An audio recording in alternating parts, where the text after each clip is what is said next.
Friends, ಇವತ್ತು ಮೇಕೆ mutton ತೊಗೊಂಡಿದ್ದೀನಿ. ಮೇಕೆ ಮಟನ್ ಸಾಂಬಾರು ಮಾಡೋಕ್ಕೆ ಅರ್ಧ kg ತೊಗೊಂಡಿದ್ದೀನಿ ನಾನು. ಇದು ಬಂದು ಕಬ್ಬು, ಇದು ಲಾಸ್ಟಲ್ಲಿ ಹಾಕ್ಕೊಬೇಕು, ಈಗಲೇ ಹಾಕ್ಕೋಬಾರ್ದು. ಈಗ ಆಯಿಲ್ ಹಾಕಿದ್ದೀನಿ ಕುಕ್ಕರ್ಗೆ. ಈಗ ಆಯಿಲು ಬಿಸಿಯಾಗಿದೆ, ಮಟನ್ ಹಾಕ್ಕೊತಾ ಇದ್ದೀನಿ.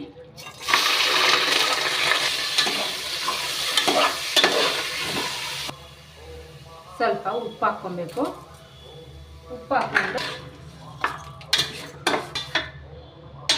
ಹಾಕಿದ್ದೀನಿ. ಒಂದು 5 ನಿಮಿಷ ರೋಸ್ಟ್ ಆಗಲಿ ಹಿಂಗೆ ಎಣ್ಣೆಯಲ್ಲಿ. ಅಷ್ಟರೊಳಗೆ ಮಸಾಲೆ ರೆಡಿ ಮಾಡ್ಕೊಳ್ಳೋಣ. ಇದು ರೋಸ್ಟ್ ಆಗೋದ್ರೊಳಗೆ ಮಸಾಲೆ ರುಬ್ಕೊಳ್ಳೋಕ್ಕೆ ಸ್ವಲ್ಪ ಕೊಬ್ಬರಿ ಹಾಕ್ಕೊತಾ ಇದ್ದೀನಿ. ಒಣ ಕೊಬ್ಬರಿ, ಒಂದು ಟೊಮೊಟೊ, ಶುಂಠಿ ಬೆಳ್ಳುಳ್ಳಿ, ಒಂದು 4-5 ಹಸಿಮೆಣಸಿನ್ಕಾಯಿ, ಒಂದು ಈರುಳ್ಳಿ, ಸ್ವಲ್ಪ ಚಕ್ಕೆ ಲವಂಗ, ಇದಷ್ಟು ರುಬ್ಕೊಬೇಕು. ಕೊತ್ತಂಬರಿ ಲಾಸ್ಟಾಗಿ ಹಾಕ್ಕೋಬೇಕು ರುಬ್ಕೊಬೇಕಾದ್ರೆ.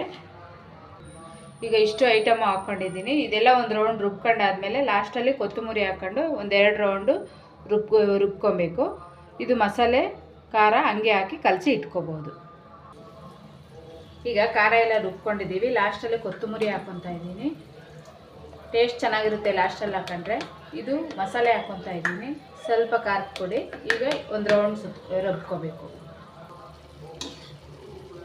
ಈಗ ಮಟನ್ನು ರೋಸ್ಟ್ ಆಗಿದೆ, ಮಸಾಲೆ ಬಿಟ್ಕೊತಾ ಇದ್ದೀನಿ. ಈಗ ನೀರೆಲ್ಲ ಹಾಕಿದ್ದೀನಿ, ಉಪ್ಪು ಮುಂಚೆನೇ ಹಾಕಿದ್ದೀನಿ, ಸ್ವಲ್ಪ ಹಾಕ್ಕೋಬೇಕು. ಈಗ ಕ್ಯಾಪ್ ಹಾಕ್ಬಿಟ್ಟು ಒಂದು 6 ವಿಜಿಲ್ ಹಾಕಿಸ್ಬೇಕು. ಆವಾಗ ಮಟನ್ನು ಬೇಯುತ್ತೆ.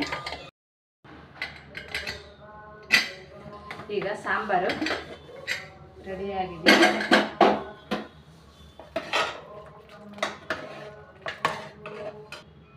ರೆಡಿ ಆದಮೇಲೆ ಈ ಕೊಬ್ಬಿರುತ್ತಲ್ಲ ಅದು ಲಾಸ್ಟಲ್ಲಿ ಹಾಕ್ಬಿಟ್ಟು ಒಂದೇ ಒಂದು ಕುದಿ ಕುದಿಸ್ಬೇಕು. ಆವಾಗ ಟೇಸ್ಟು ಚೆನ್ನಾಗಿರುತ್ತೆ.